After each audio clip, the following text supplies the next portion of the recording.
আগের জমানার ওলি ছিল, পীর হইয়াছে কথা গোপন রাখত। বর্তমানের পীরেরা সব মুরগির মতো করকরায়। এই যে বাংলাদেশের সকল মানুষ পীর হইতে চায়। জোরে বলতে হবে, ঠিক কিনা? আমার ভাইরা বন্ধুরা শুন, আস্তে আস্তে বলি, একটু দিনে দিনে শুনেন। কাউসারি কি বুঝাইতে চায়, কি বলতে চায়? টাঙ্গাল থেকে আসছে কাউসারি, আসছে মস্করা করবে নাকি? না না না বাবা, আল্লাহর কোরআন থেকে তেলাওয়াত করেছি, সংক্ষিপ্ত ভাবে অনুবাদ করা শোনায় দিয়েছে। ইত্তাকুল্লাহ, আল্লাহ বলে তোমরা আমাকে ভয় করো। এখন এটা স্লোগান দেই, আল্লাহরে ভয় করি, আল্লাহরে ভয় করি, আল্লাহরে ভয় করি। এইটার নাম কি ভয় করা না বাস্তবতে প্রমাণ করা? ও বন্ধু মুসলমান, নবীর উম্মতের দল, আল্লাহর গোলাম দিলের কানটান লাগায় দেন বাবা। ইত্তাকুল্লাহ মানে কি? আল্লাহ যে বললেন আমাকে ভয় করো। আমাদের দেশে অনেক বাটপার সিডার আছে, সুদের টাকা হিসাব করে, ঘুষের টাকা হিসাব করে, আর কয় ইত্তাকুল্লাহ। বালিশের নিচে সিগারেটের প্যাকেট ঢুকায়, সারা রাতে 2-4 বার করে সিগারেট টানে, আর কয় ইত্তাকুল্লাহ। বুঝে থাকলে বলেন তো, এইটার নাম কি আল্লাহর ভয়? কথা বলেন, এইটার নাম আল্লাহর ভয়?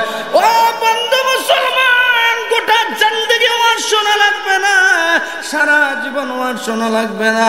তোমার আমার লাইফের মধ্যে, তোমার আমার জিন্দেগির মধ্যে আজকে একটা সাবজেক্ট নিয়ে আমি আলোচনা করব আপনাদের সামনে। ইত্তাকুল্লাহ, কোন মানুষের ভিতরে যদি আল্লাহর প্রকৃত ভয় ঢুইকা যায়, মানুষ যদি আল্লাহকে ভয় করতে পারে, কোন মানুষ নামাজ ছাড়বে না। জোরে বলেন কথা ঠিক কিনা? যত কষ্টই হোক, রমজানের রোজা কিন্তু সে ছাড়তে পারে না। ও বন্ধু, হজের উপযুক্ত হইলে হজ করবে, বাধা দিয়া কেউ ঠেকাতে পারবে না।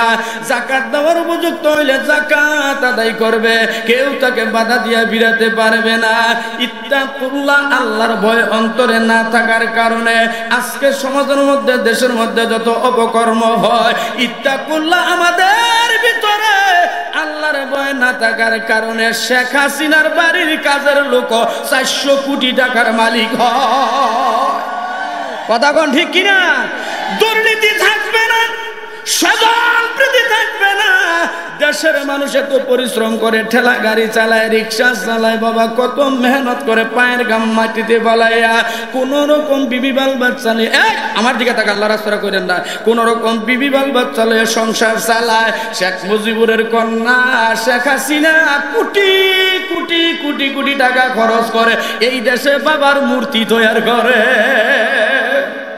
কথা কয় না কে? একটাই মাত্র কারণ, ইত্তাকুল্লাহ, আল্লাহর ভয় অন্তরে নাই। কিছু কিছু বাটপার আছে, ওয়াজের মধ্যে যায় কি করবি, হুজুরা খালি গীবত কয়। বেটা তুই গীবত কারে কয় বুঝস? আল হক মুরুন ওয়ালাউ কামা দুরুন, হক কথা তিতাই লাগবে। যদি এটা সেবন করতে পারো আর যদি এটারে হজম করতে পারো, তোমার জিন্দেগির পরিবর্তন ঘটে যাবে। আজকে যে কথা শোনার পরে কলিজায় চুলকানির সৃষ্টি হয়, যদি হজম করতে পারো, ঠিক একই কথা কালকে শোনার পরে তোমার মুখে হাসি ফুটে যাবে। কথা বলেন ঠিক কিনা? যে পার্শ্বে বসা আছে মহিলারা, আমি তাদের ব্যাপারে 2-1টা কথা বলবো ইনশাল্লাহ। লক্ষ্য করুন আমার দিকে। কিছু বাটপার আছে, ওয়াজের মাহফিলে আসে চায় না, কয়রা গীবত করে, রাজনীতি করে।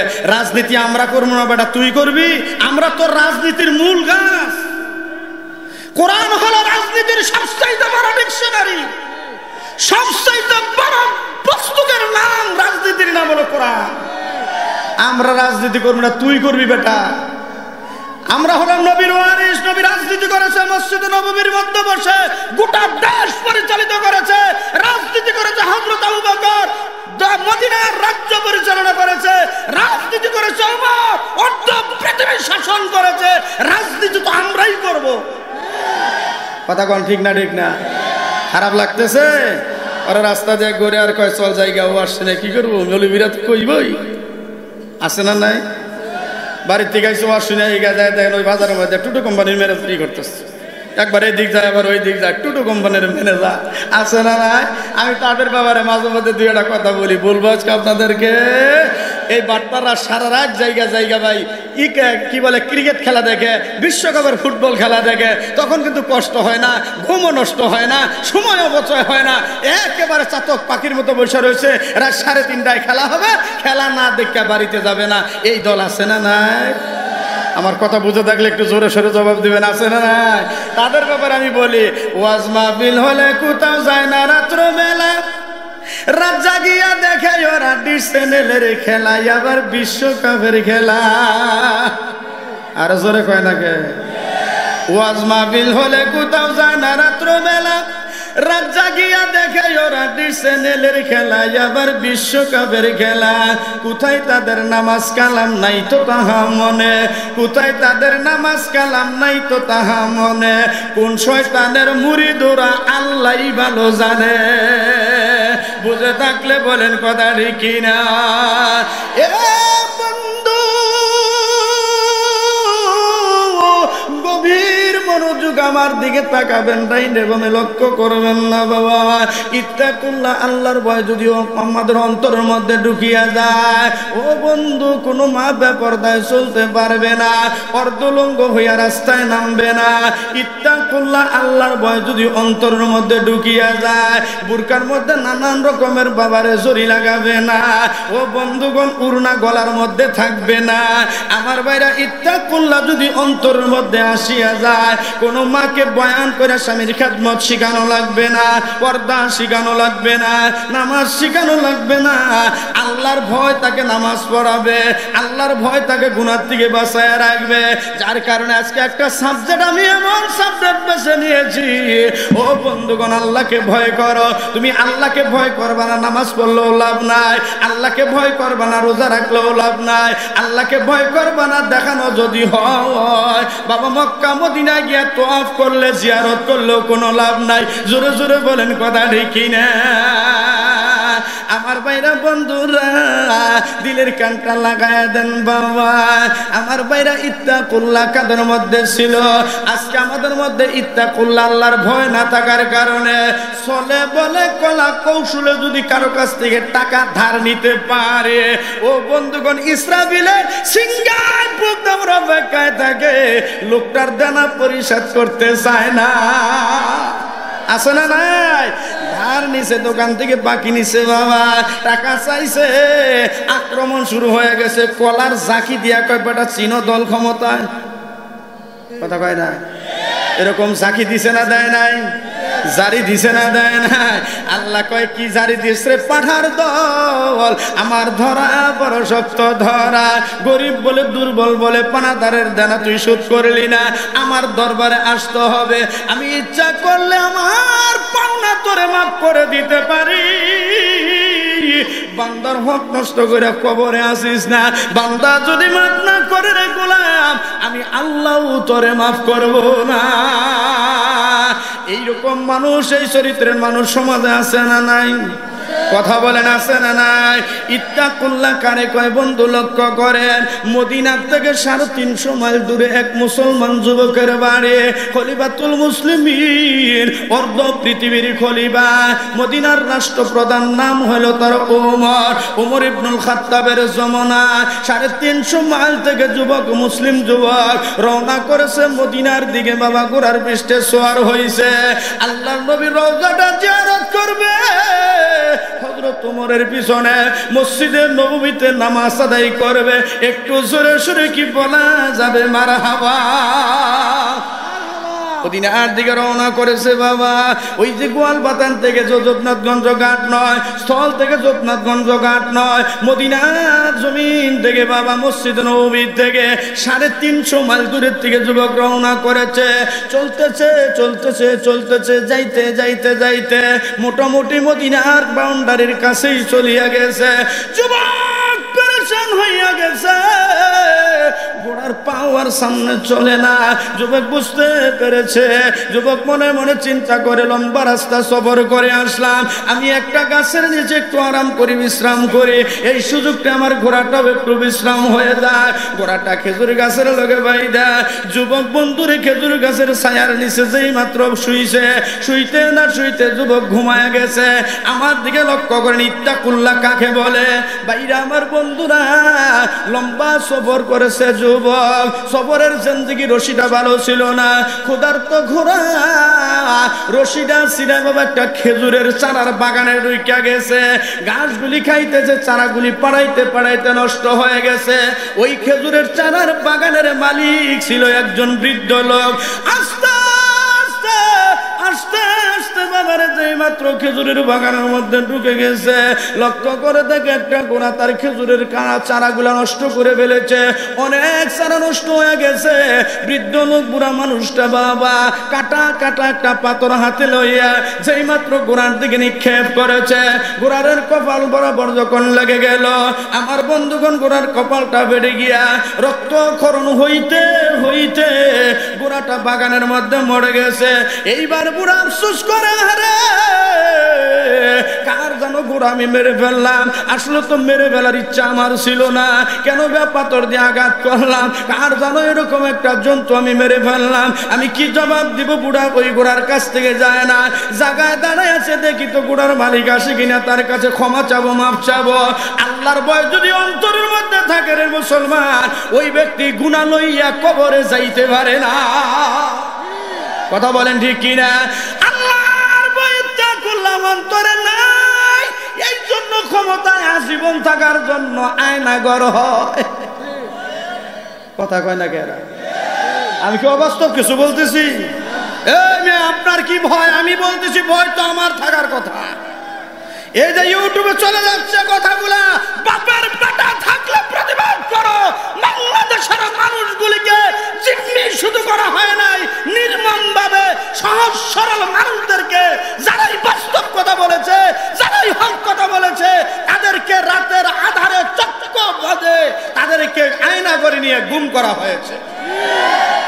আল্লাহ কয় ধরি না, ধরি না, ধরলে কিন্তু সারি না রে। রাষ্ট্রীয় ক্ষমতা নিয়ামত দিছিলাম, বুঝলি না? নিয়ামত পাইয়া নিয়ামতের না শুকরিয়া করলি। নিয়ামত তো নিলাম, তো নিলাম, ওই দেশেও থাকার সুযোগ দিলাম না, ভারত যা। কথা কোন ঠিক না? ঠিক না? আর জোরে কোন কথা ঠিক না? বেঠে আমরা চাইলাম পদতে, আর আল্লাহ করে দিলেন দেশ ত্যাগ। আমি জানতে চাই মুসলমান, সেই আল্লাহ এখনো আছে না নাই? আর জোরে কোন আছে না নাই? নমরুদ, ফেরাউন, হামান, কামানকে যে আল্লাহ শিক্ষা দিয়েছে, শেখ মুজিবের কন্যা শেখ হাসিনাকে সেই আল্লাহ শিক্ষা দিয়েছে। আগামীতেও যারা বাড়াবাড়ি করবা, আল্লাহ তিনি থাকবেন, তোমাদেরকেও শিক্ষা দিতে আল্লাহ কারো কাছে পরামর্শ করা লাগবে না। কথা বলেন ঠিক না? ঠিক বন্ধুরে আমার লক্ষ্য রাগ করতেছ, অসুবিধা হইতেছে? তাহলে প্রধান বক্তা খবর দেয়, এখন চলবো কি ভাই? চলতো নি? লা ইলাহা, জিকির যদি ভালো হয় তাহলে চলবো। লা ইলাহা,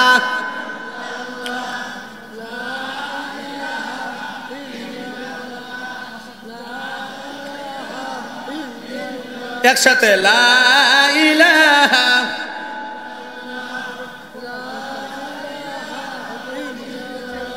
আল্লাহ আমার মাতার মুকুট, নবী আমার গলার হার, কোরআন আমার দিলের জিকির, নামাজ আমার অলংকার। লা ইলাহা,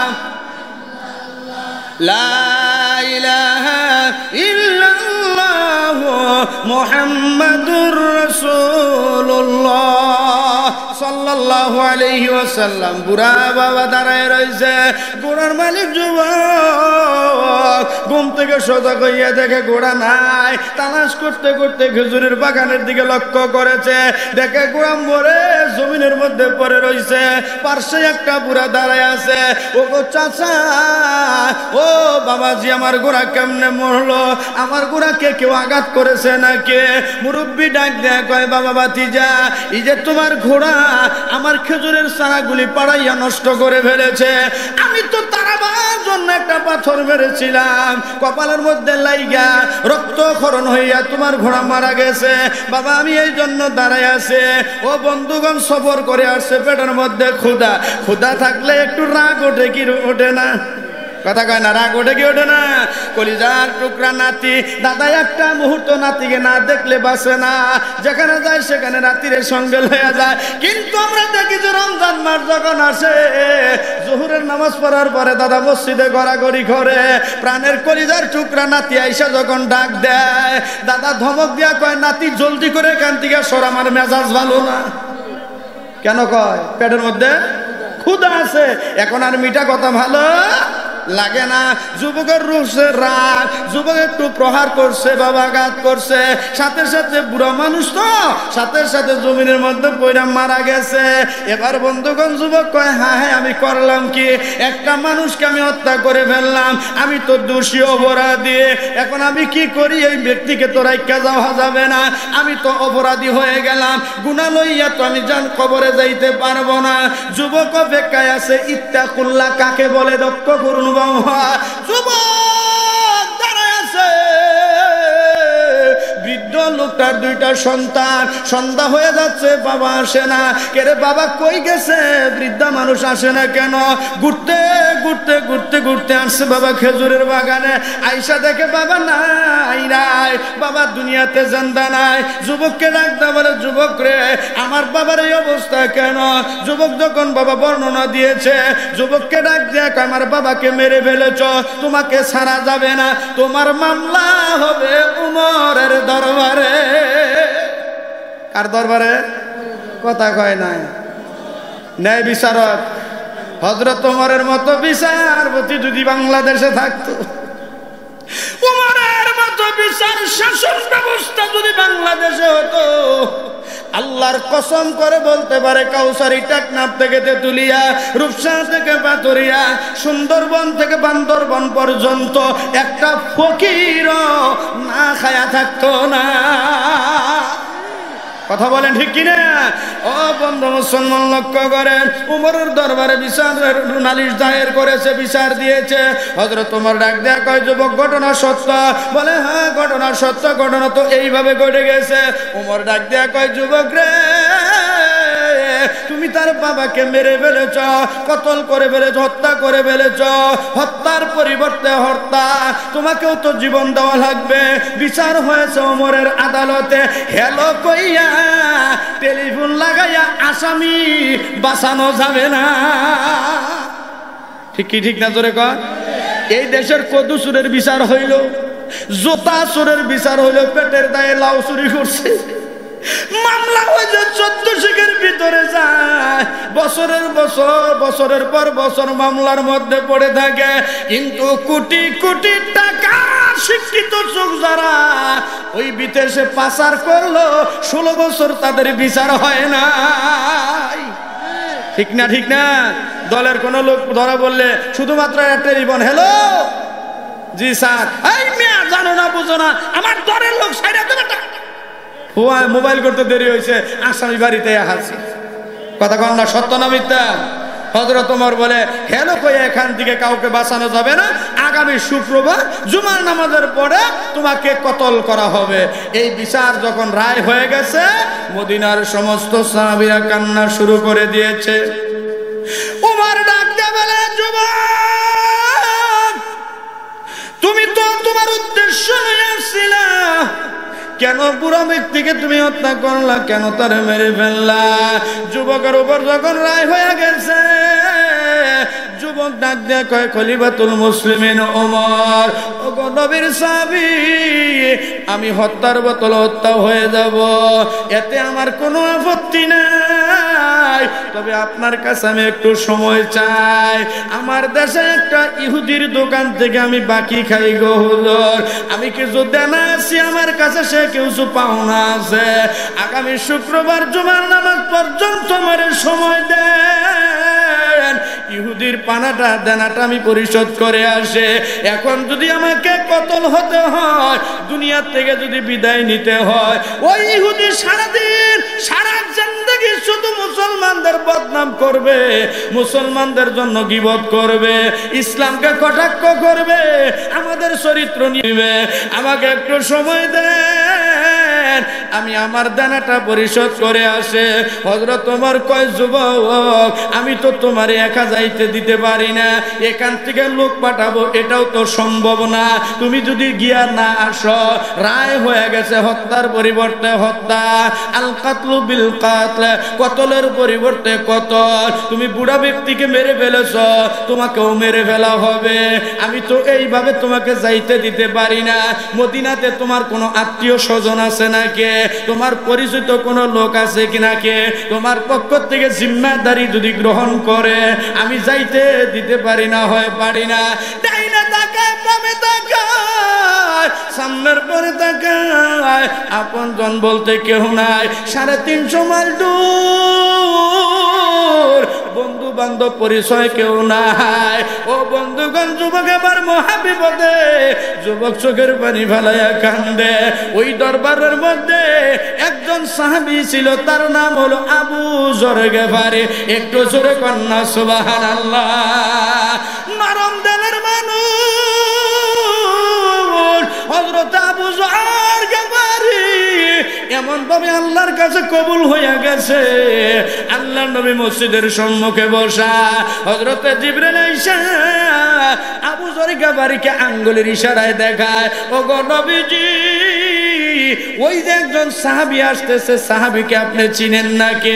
আল্লাহর নবী মুস্কি হাসি দিয়া কয়, ও জিবরাইল, ও তো আমার প্রিয় সাহাবী, অনেক আগেকার সাহাবী, সে আমার আবু যর, আমার কাছে আসতেছে, আমি তারে চিনি না, তুমি প্রশ্ন করো। জিবরাইল ডাক দিয়া কয়, হুজুর, আপনি যতদূর আবু যর গিফারিকে চিনেন, তার চাইতেও 1000 গুণ বেশি আসমানের ফেরেশতারা আপনার সাহাবী আবু যরকে চিনে। সাহাবীটা দামি না কম দামি? আরো জোরে কোন। আরে হযরত আবু যর গিফারি দেখলেন লোকটা মারা যাবে, তার দানা পরিশোধ করতে চায়। আল মুসলিম আকুল মুসলিম, কেউ যখন দাঁড়ায় না, আবু যর গিফারি দাঁড়াইয়া গেছে। খলিফাতুল মুসলিমিন হযরত ওমরকে ডাক দে বলে, ওগো খলিফাতুল মুসলিমিন, আমি তার পক্ষে জিম্মাদার হইলাম। আমার ভাই যদি না আসে, মুসলমান যদি না আসে, তার পরিবর্তে আমাকে হত্যা করবেন, কোনো আপত্তি নাই, কোনো বাধা নাই, আমি তার পক্ষে থেকে জিম্মাদারি নিলাম। আল মুসলিম ও আকুল মুসলিম, এক মুসলমান আর এক মুসলমানের ভাই, জোরে কোন কথা ঠিক কিনা? ও বন্ধুরা, যদি রক্তের সম্পর্ক না থাকে, নবী একটা সুতায় আমাদেরকে গিরা দিয়ে গেছেন, এক মুসলমান আর এক মুসলমানের ভাই। বিগত 16টি বছর এই বাংলার জমিনে উলামায়ে কেরাম যত নির্যাতিত হয়েছে, আর কেউ এত নির্যাতিত হয় নাই। বিনা কারণে মামলা দিয়া বছরকে বছর তাদেরকে জেলখানায় মারছে, জোরে কোন কথা ঠিক কিনা? কিছু মানুষ আছে সুবিধাবাদ জিন্দাবাদ, দোকানে বৈশা হাসে আর আড্ডা মারে আর তিরস্কার বিদ্রুপ করে, কয় মৌলবি করে ধরবো না কে, অন্যায় তো মৌলবিরাই করে। না রে ভাই, না না, মৌলবিরা কোনো অন্যায় অপরাধ করে না। মৌলবিদের দোষ একটাই, নবীদের কর্মসূচি আল্লাহর জমিনে বাস্তবায়ন করতে চায়। কথা কোন ঠিক কিনা?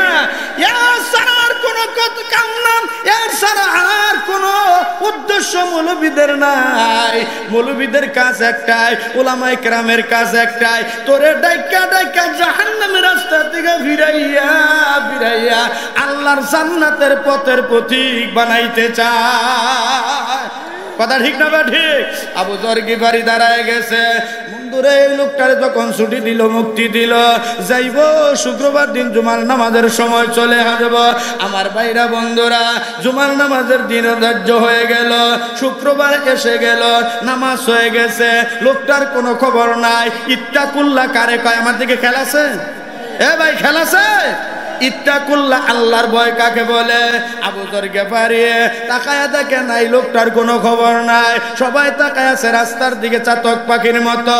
মরুভূমির মধ্যে আবু যর গিফারিকে উপস্থিত করা হয়েছে। খোলা আসমানের নিচে নিয়া তাকে কতল করবে, বডির থেকে মাথাটা আলাদা করে দিবে। সময়ও ঘনায় আসছে বাইরা, রায় হবে হবে অবস্থা। কান্নার রোল পড়ে গেছে মদিনায়। যুবকের জন্য আজকে আবু যর গিফারির জীবন যায়। কত প্রিয় সাহাবী ছিল আবু যর, হযরতে আবু যর গিফারি খায়র খাদেমে খায়রুল বাশার। জিন্দগি খিদমতে জিন্দগি বার না বানায়া আপনা ঘর। জোরে জোরে কন্যা মারহাবা। নবীজির মন ভাবে খেদমত করেছে আবু যর, জিন্দেগিতে বাড়ি ঘর পর্যন্ত বানায় নাই। এত প্রিয় ছিল, এত কাছের ছিল, সাহাবীরা কান্দে। খলিফাতুল মুসলিমিন ওমর রায় দিছে, এটা তো কতল হয়ে যাবে। যুবকের তো কোনো খবর নাই, মাঠের মধ্যে হাজির, ঘড়ির কাটার দিকে তাকায় আছে রে বাবা।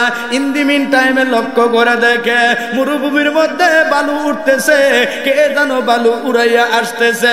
লোকজন ডাক দিয়ে কয় খলিফাতুল মুসলিমিন অপেক্ষা করেন, একটা লোক মনে হয় ঘোড়ার পৃষ্ঠে সওয়ার হয়ে দ্রুত আসতেছে, দেখি লোকটাকে, এরপরে তাকে কতল করা হোক। দেখতে দেখতে বাবারে দেখা গেল হযরত ওই যে যুবকটা, মুসলিম যুবকটা জায়গায় হাজির হয়ে গেছে। হযরত আমিরুল মুমিনিন খলিফাতুল মুসলিমিন ওমরের কদমে পড়ে গেছে। হুজুর ক্ষমা করবেন, আমাকে মাফ করে দিবেন। রাস্তার মধ্যে আমার ঘোড়ার সমস্যা হওয়ার কারণে সঠিক সময় আমি হাজিরা হতে পারি নাই, হাজিরা দিতে পারি নাই। আমার ভাইজানের কত কষ্ট হয়ে গেছে। আবু যর গিফারির কাছে ক্ষমা চায়, হযরত ওমরের কাছে ক্ষমা চায়। ওগো খলিফাতুল মুসলিমিন, আমার ভাইকে আপনি ছেড়ে দেন, আমাকে এখন হত্যা করেন, আমার কোনো আপত্তি নাই। এই দৃশ্য যখন বুড়া ব্যক্তির দুই ছেলে দেখছে, আমার বন্ধুগণ অবস্থা দেখা চোখের পানি ছাইরা দিছে। খলিফাতুল মুসলিমিন ওমর, আমার বাবার আর প্রতিশোধ আমরা চাই না, বুঝে আইসা গেছে। যেই ব্যক্তি ছুটি পাওয়ার পর 350 মাইল দূরে গিয়া নিজের দেনা পরিশোধ করে, যথারীতি জায়গায় হাজিরা দেওয়ার চেষ্টা করে গো, আমাদের মন বলে এই যুবক ইচ্ছা করে আমার বাবাকে আঘাত করে নাই, ইচ্ছা করে আমার বাবাকে মারে নাই। যত অন্যায় করে থাকুক না কেন, আপনি যদি অনুমতি দেন, আমরা যুবককে মাফ কইরা দিলাম। আরো জোরে কন্যা সুবহানাল্লাহ। ও বন্ধুগণ, ইত্তাকুল্লাহ, তারে কি অবস্থা? হযরত ওমর ডাক দেয়া কয়, যুবকেরা রে, তোর বাবার অপরাধ তোরা ক্ষমা করে দিস, তোর বাবাও জান্নাতি। আর লোকটা বাড়ি থেকে যখন রওনা করেছে বিচার পাওয়ার জন্য, আমি দেখতে পারলাম আল্লাহ তার মাফ কইরাও জান্নাতবাসী কইরা দিছে। আল্লাহর ভয় অন্তরে থাকলে জান্নাতে যাওয়া যায়। ও বন্ধুগণ, লম্বা সময় আলোচনা করার মতো সময় আমার হাতে নাই। কষ্ট হচ্ছে আপনাদের? অসুবিধা হইতেছে?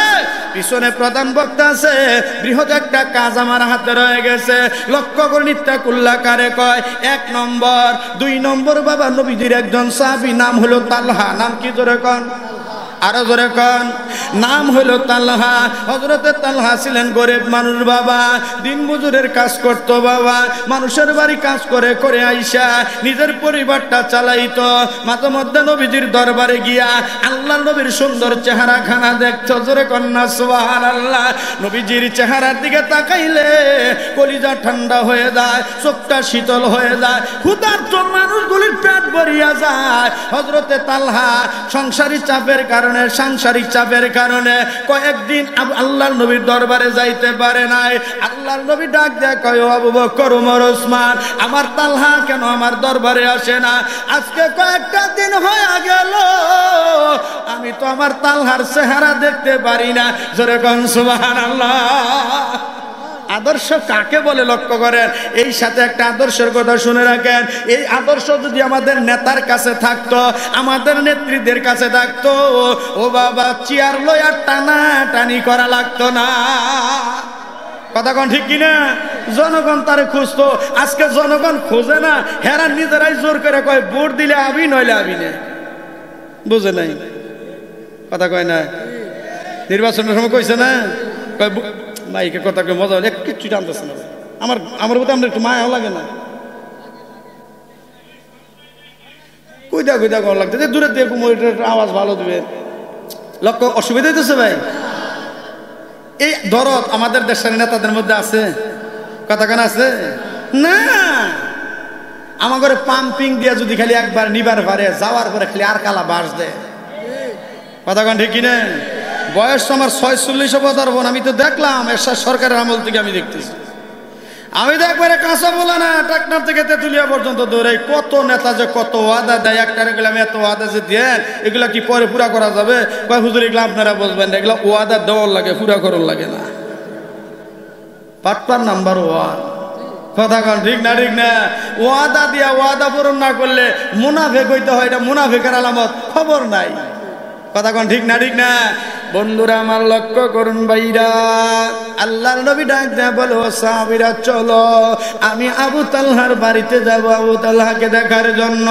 সাহাবীদের একটা দল লইয়া আস্তে আস্তে নবী আমার চলে আসলেন তালহার বাড়িতে বাহির বাড়ি থেকে তালহাকে ডাক দিলেন তালহা বাড়িতে আসনে ও আমার তালহা বাড়িতে আসনে যখন কয়েকটা ডাক দিছে জবানের একটা পরিচয় আছে না নাই আওয়াজের একটা পরিচয় আছে না নাই এ মুসলমান দেখবেন রাত্র 1টা 2টা বাজে আপনার ঘরের দর পিছন দিয়ে রাস্তা একটা মানুষ কথা বলতে বলতে যায়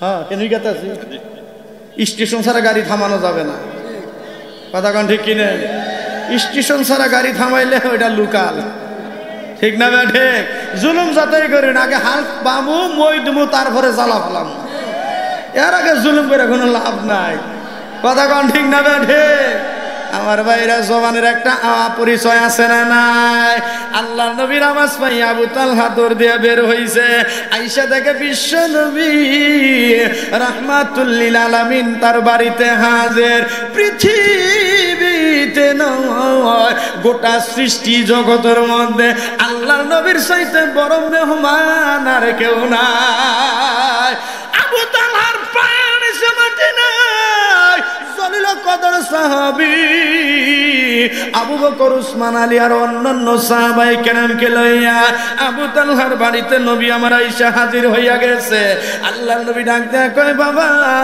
কয়েকটা দিন হয়ে গেল আমার দরবারে যাও না তোমারে দেখি না কারণটা কি বাবা আবু তালহা চোখের পানি ছেড়ে দিয়ে কান্না জড়িত কণ্ঠে ডাক দেয়া বলে নবী গো আমার ওগো রাহমাতুল লিল আলামিন উম্মতের কান্ডারে সংসারিক অবস্থা বেশি ভালো না সারাদিন মাঠে ময়দানে কাজ করি বিকাল বেলা বাড়িতে আসি শরীরটা চলে না নবী যাইতে মনে চায় কিন্তু যাইতে পারি না হুজুর আমার বাড়িতে আসলে কোনো খবর নাই কোনো সাড়া নাই হুজুর আমি কি আছি আপনাকে বসতে দিব খাইতে দিব আল্লাহ নবী ডাক বলে আবু তালহা ব্যস্ত হওয়ার কোনো কারণ নাই আমি তোরে দেখতে আইছি রে বাবা খাওয়ার জন্য আসি না হুজুর আসছেন আমার বাড়িতে একটু তো বসতে দিতে হয় এতগুলা সাহাবী আমি কোথায় বসতে দিব এই পরিমাণ বিছানাও আমার কাছে নাই নবী বলেন আবু তালহা তোর বাড়িতে কি নামাজের কোনো চাটাই নাই নামাজের কোনো মাধুরী নাই বলে আছে হুজুর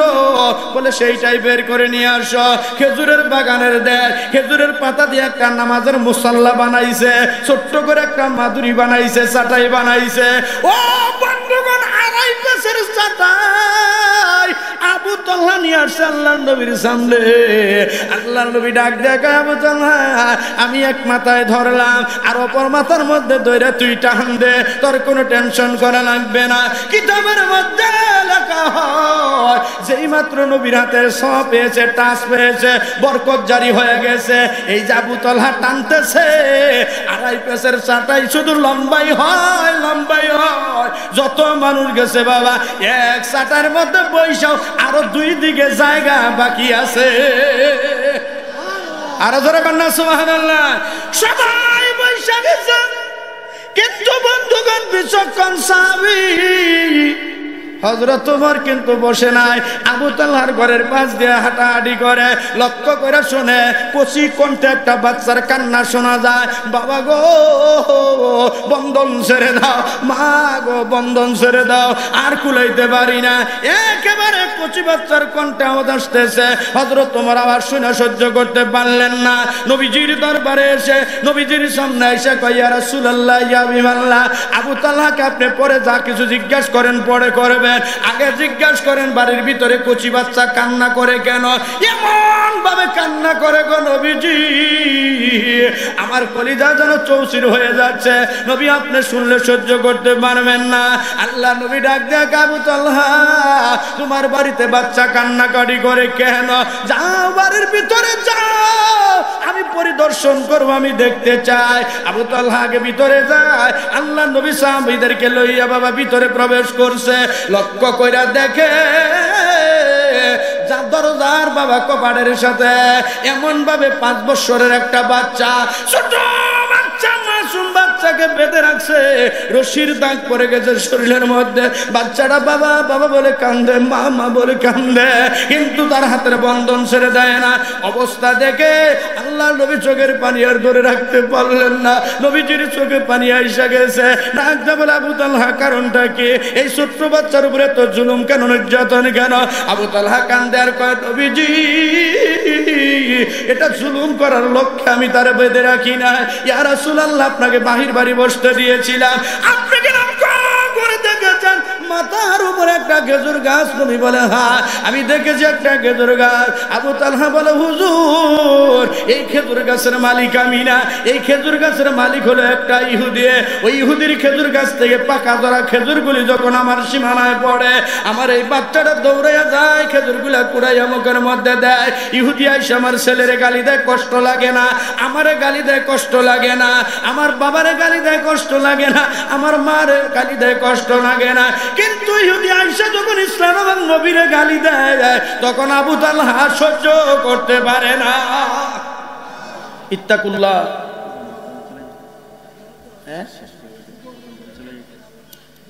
ইয়া আল্লাহ, একটু কালেকশনের জায়গায় যাইতেছিলাম আর কি, একটু বাইরে নিয়ে আসুন, 10 মিনিট পরে নিয়ে আসছেন, একটু জায়গায় যাওয়া লাগবো তো। এই যে খেজুর গাছটা আল্লাহ নবী বললেন, আসলে 75 খোঁচাখুচি করলে বয়ান করা মজা নাই। কতটুকু সময় দিছে, এত তাড়াহুড়ো করলে বয়ান করা যায় নাকি? আমার ভাইরা, এই খেজুর গাছটা আল্লাহ নবী ছেলেটার কান্না দেখে সহ্য করতে না পেরে নবী বললেন, সাহাবীরা এই খেজুর গাছটা আমারে যে কিনা দিতে পারবা, আমি নবী তার জান্নাতের জিম্মাদার হব। ধরে কোন সুবহানাল্লাহ। নবীজির চোখের পানি ফেলে কাঁদতেছে রে মুসলমান। আল্লাহ নবী বলেন, ও সাহাবীরা, এই খেজুর গাছ যদি আমাকে কেউ কিনে দিতে পারো, আমি তার জান্নাতের জিম্মাদার। ওই খেজুর গাছটা কিনা দরকার আছে না নাই? খেজুর গাছের মালিক কিন্তু ইহুদি। খেজুর গাছটা যদি কিনতে হয়, আল্লাহর নবীর চোখের পানিকে যদি বন্ধ করতে হয়, আল্লাহর নবী জান্নাতে যাইবার জিম্মাদারি নিয়েছেন। রাসূলের শাফায়াত যদি পেতে চাই, আমরা রাসূলের শাফায়াত চাই কি চাই না?